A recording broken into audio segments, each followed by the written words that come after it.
Well, let's start from the current realities going around the country. Like many developing countries, Nigeria depends on the premium motor spirit, better known as petrol, for a lot of reasons. Foremost among them, it's for transportation. On Tuesday, long queues resurfaced in Lagos, leading to motorists spending hours at filling stations while waiting to buy the product. Some petrol stations now sell the product at 195 naira, while others sell at 200 naira. This has led to a hike in fare prices for motorists. Meanwhile, the Independent Petroleum Marketers Association of Nigeria, IPMAN, has blamed the scarcity on the depots and the increasing difficulty in accessing petroleum products. It's an ugly reality, gentlemen. For many of us, it's a reality that is becoming a trauma. When are we going to have an end to this recycling, dilemma of long queues at filling stations? Okay, thank you very much.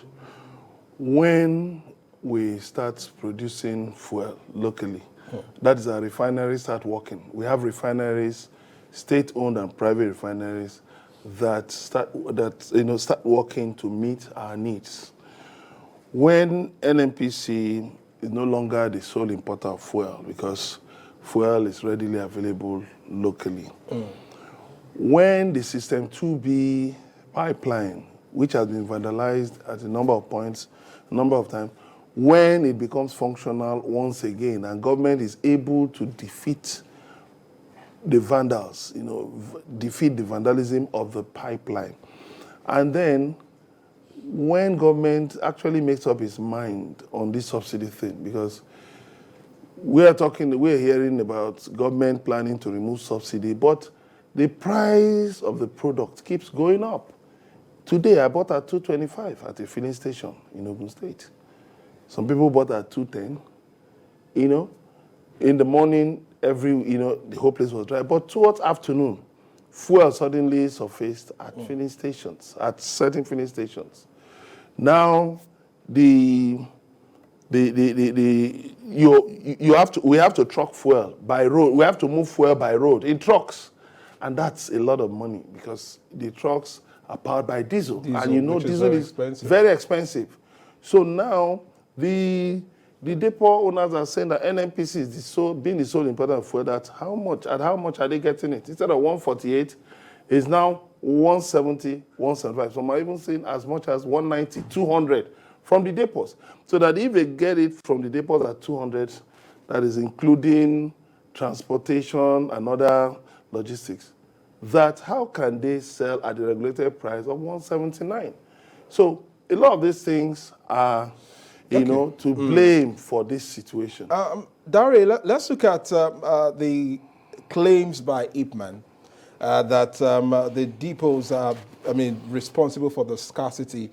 And of course, the excuses that the economic factors is that the landing cost of these products are far more expensive than how much they could be sold at the pumps in the filling stations.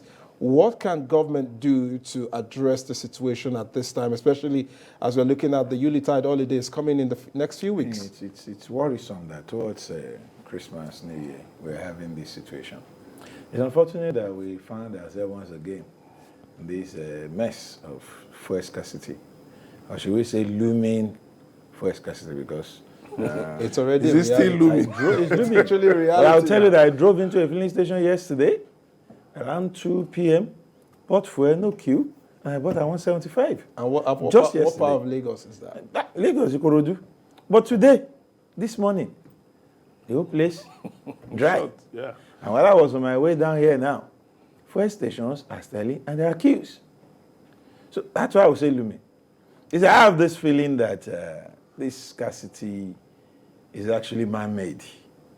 And you have this very strong feeling that it's man-made, and if government will rise up and do the needful, it may disappear.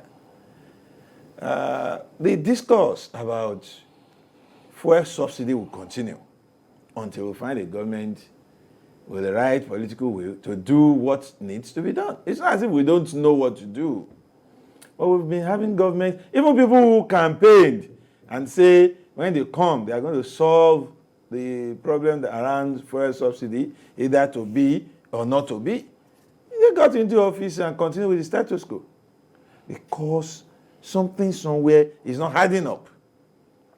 The current administration have told us that fuel subsidy is injurious because it helps people take fuel away from this country to the neighboring country to sell at profits. So what do we do in that situation?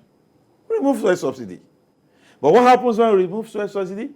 Price will go up. Are Nigerians ready to understand the need for the removal at a time like this when your salary can barely last you 1 week? For those earning salaries. For those earning salary. Or when breadwinners of families have lost their jobs? Or when the exchange rate has made businesses moribund? Yeah. These are very crucial. The issue surrounding fuel in Nigeria should not be treated politically. It's actually the live wire of the economy. It should not be treated politically. Beyond we transportation. must avoid injecting politics into it. Into because it. we all know the truth. It's a two-way thing. And both options revolves around fuel subsidy. Remove it. Let it stay. Either way, there will be uproar. And then Nigerians and leaders of Nigeria must make up their mind On which way to on go. which way to go. And All right. save us from this continuous menace of year in, year out Back and of forth. fuel scarcity when we can end it once and for all. If we know what to do and we are ready to do it. Emeka, let's look at the impact or the implications of these long queues if they persist for the next few weeks. Dari was mild in saying that it's a looming crisis. Let's not, make it look Let's not say the bigger. crisis has landed. Let's not be sensational about it. Okay. But if this continues for the next few weeks, heading into the That's holidays, Christmas. Which is just few Just weeks from now, what 3 are the weeks. impacts that this will have on the social well-being of Nigerians? Oh, of course, a lot of things. The pains that Nigerians will go through are, better imagined. It will be excruciating pains because, of course, Yuletide, we like to travel. Nigerians like to travel. You're even talking of the issue of insecurity. That is one problem. Then the state of the roads is another problem. They're now getting fuel. Of course, transporters, true to type, will pass the cost to the commuters. So, what are you going to get in the end? Yes, people who desperately want to travel will cough up huge sums of money to make their trips. But at the end of the day, what does it say about our social fabric? All of these things will still worsen the situation of the average Nigerian. So definitely, one way to deal with this issue is local production. Local production. Whether the government decides to hands off the downstream sector and say, okay, it will leave it to private players, that's a decision Nigerians are waiting for. Because you have four refineries, and none of them is working. You put so much hope on Dangote refinery coming on stream before the Buhari administration ends, and they're still trying to, get the project running. So it's going to come on stream sometime next year, according to the promoters of the project. Then the smaller modular refineries, we see here of hiccups and all that. Some of their promoters say the theft of the crude that should be coming to them has hampered their production, has hampered their ability to actually meet their targets, to meet their production schedules. So where exactly are we going to situate this problem? NNPC is the sole importer of fuel. Then the foreign exchange is not helping matters. So the dollar is still at a level that makes a lot of things so expensive. I believe before government decides on full deregulation, which will really upend a lot of things, government should ensure that it defeats those tapping the pipelines, so that The oil local teams. refineries, so that local refineries Can at can least produce. augment Yes. whatever is being brought If in. government is going to bring the state refineries, but it says it's going to bring Port Harcourt refinery back on stream very soon, we hope it will be sooner than expected. If it can get the refineries running, at least 2 refineries running, then maybe we can cut off a lot of things, a lot of things in the sector that revolve around the dollar. Because look at diesel. We said, okay, let's deregulate diesel. Look at where it has landed us. Almost 1,000 naira per liter. At the end of the day, you are moving fuel, you are moving petroleum products all the way to places, from Lagos, from Warri, to places as far as Maiduguri, Kano, and the rest of them, Kebbi, Sokoto, and you have to pay bridging claims. So in paying those bridging claims, the cost just keeps going on and on and on to the buyer, the ordinary Nigerian. So if you remove some of the bottlenecks, if there is a way government can defeat the vandalism of, like I said again, it's cheaper. Moving petroleum products through the pipelines, it's far cheaper. If Than using vehicles. Yeah, of course. If government can find that solution, I don't know how they're going to do it, and deal with it, then I believe this issue will be better managed. Dari, before we move to other discussion, what should Nigerians now, talking about the reality, it's the reality staring us in the face now, how should Nigerians brace up for the likely impact of this in the next coming weeks? I pray we won't have to brace off. I still pray it will go away. But if wishes were horses? I still wish it is a threat that will not hurt us. But those are mere wishes. If things continue like this, we'll have to struggle for fuel again. And then how do you pacify a man whose mother was killed by the tiger? It's a difficult task.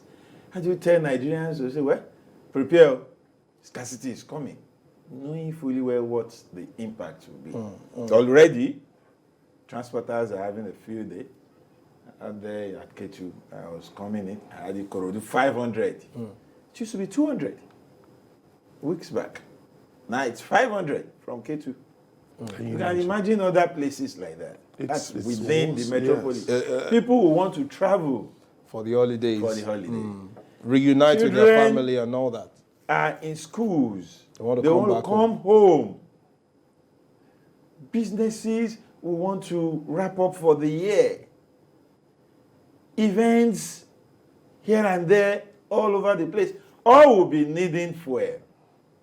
So I would, rather than tell Nigerians to brace up, I want to turn to the authorities and say, please, Work.